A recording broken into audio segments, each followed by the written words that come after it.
kung ano ba talaga ang nararamdaman ko. Yung tipong sinasabi kong okay ako, nakangiti, tumatawa sa harapan niyo. Pero ang totoo, pagod na ako. Gusto kong ikulong ang sarili ko sa silid ng aking kwarto.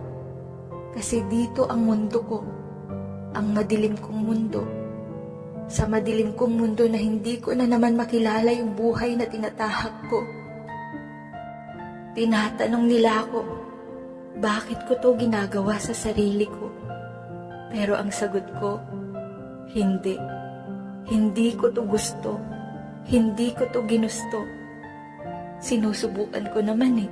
Sinusubukan ko. Sinusubukan kong iahon ang sarili ko sa kumunoy na humahatak pababa sa akin sa dilim. Pero sadyang hindi nyo maintindihan yung pinagdadaan